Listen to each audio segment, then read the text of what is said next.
Urea.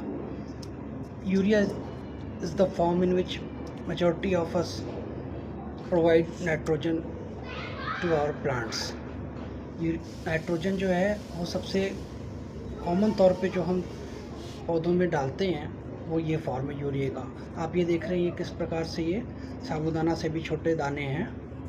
तो nitrogen जो है यूरिया के अंदर 46% होता है और ये बहुत ही जल्दी प्लांट्स एब्जॉर्ब कर लेते हैं।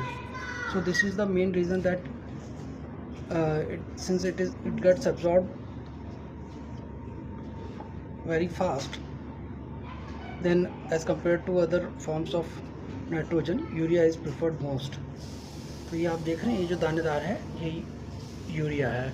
और आमतौर पे जब ग्रीनरी हमें प्लांट्स में चाहिए होती है तो हम नाइट्रोजन का एप्लीकेशन करते हैं और यूरिया चूँकि फास्ट एब्जॉर्ब हो जाता है इसीलिए इसको ज़्यादा यूज़ करते हैं। यूरिया के अलावा आप ऐड करेंगे DAP।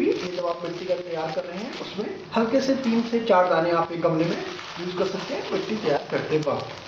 तो ये DAP जो है फास्फोरस तत्व है जो कि पौधे को बहुत अच्छा हेल्प करता है, फास्फोरस को हेल्प करता है।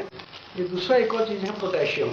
कोई भी आपका फ्लावरिंग ट्री है, कोई फ्लावरिंग प्लांट है, उसमें आप पोटेशियम जब आप ऐड करते हैं ये call it muriate of potash, तो इससे जो है आपके यील्ड जो है वो बहुत अच्छी इंप्रूव आती है और आपके फ्लावर्स में जो है बड़े साइज के आएंगे, सुंदर आएंगे, फ्रूट्स आपके बड़े आएंगे, सुंदर आएंगे।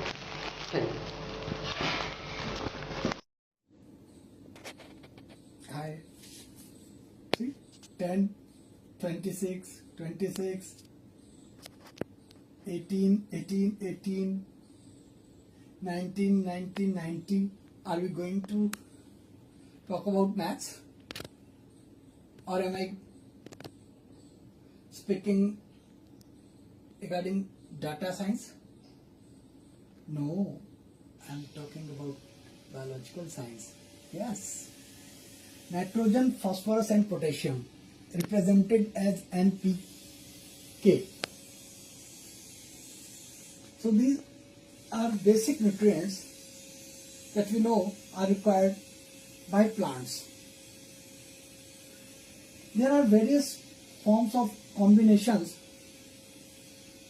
of these nutrients which are available in markets, and for example here it's 10, 20, 6, 26, 18, 18, 18, 19, 19, 19, 17, 44, dash. Why dash? I'll tell you later. Then dash, dash, 50. Then 13, dash, 45. Then 12, 61, dash. Dash, 52, 34. 12, 32, 16 and 15.5 dash dash। ये dash dash क्या है? dash मतलब कुछ भी नहीं है। Yes, जो इस न्यूट्रिएंट फॉर्मुलेशन की हम बात कर रहे थे नाइट्रोजन, फास्फोरस और पोटेशियम की, उसमें जहां पे हमने डैश वर्ड यूज किया दैट मीन्स कि उसमें उस कंपोनेंट की जो वो अवेलेबिलिटी है वो प्रेजेंस उसकी 0 है।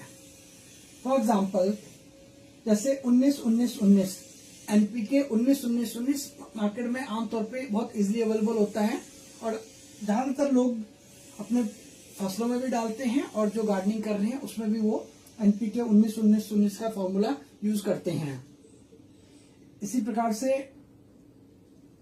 एक और फॉर्मुलेशन है इसमें, जैसे कि 0,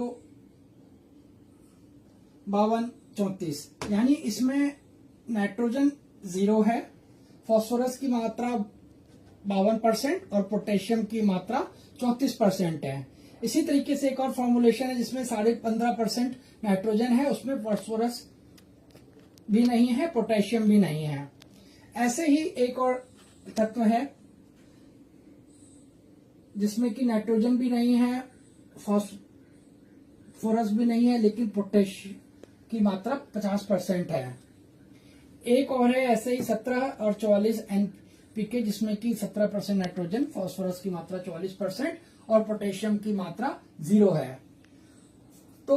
मार्केट में कई फॉर्म्स अवेलेबल है। कुछ इसमें ग्रैन्यूल के फॉर्म में होते हैं, यानी दानेदार होते हैं, जिसको कि आप मिट्टी में खेत में डायरेक्ट डाल सकते हैं। नर्सरी में भी आप, गार्डनिंग में भी आप उसको यूज कर सकते हैं। दूसरा फॉर्म होता है इस टाइप के पैकेट्स में जो आपको मिलते हैं, वो आप देखेंगे कि वो वाटर सोल्यूबल फर्टिलाइजर है। वाटर सोल्यूबल का मतलब आप जैसे कि जानते ही हैं कि वो पानी में घुल जाता है। तो ये आमतौर पे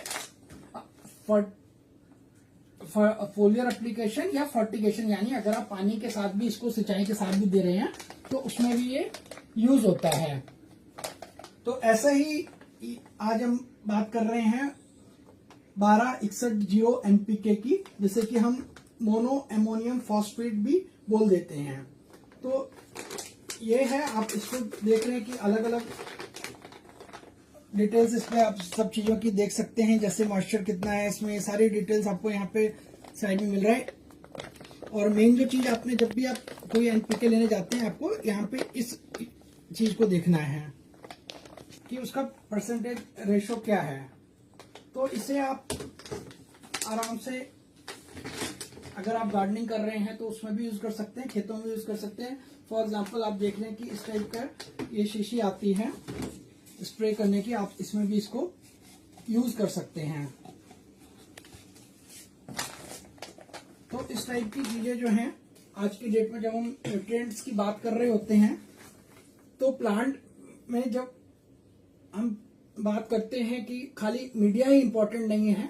मीडिया आपका किसी भी फॉर्म में हो सकता है, सॉलिड मीडिया है, लिक्विड मीडिया है, सॉइललेस मीडिया है, किसी भी फॉर्म का आपका मीडिया है, बट उसमें इंपॉर्टेंट ये होता है कि प्लांट्स को न्यूट्रिएंट क्या मिल रहा है। तो प्लांट न्यूट्रिशन जो है वो एक मेजर फैक्टर है। न्यूट्रिशन आपका प्रॉपर होगा, वेदर क्लाइमेट्स जो है वो प्लांट के लिए फेवरेबल होंगे या क्रॉप के लिए, तो वो आपके पौधों की ग्रोथ या खेत की फसल अच्छी होगी। तो इन बातों का ध्यान रखते हुए आज आपसे विदा लेने का टाइम आ गया इस सेशन में। तो आप बने रहें, आगे के वीडियोस में भी हम और चर्चाएं करते रहेंगे। तो ये आज का टॉपिक हमारा मेनली था NPK, नाइट्रोजन, फास्फोरस, पोटेशियम, जो मिक्स फॉर्मुलेशन मार्केट में अवेलेबल होते हैं।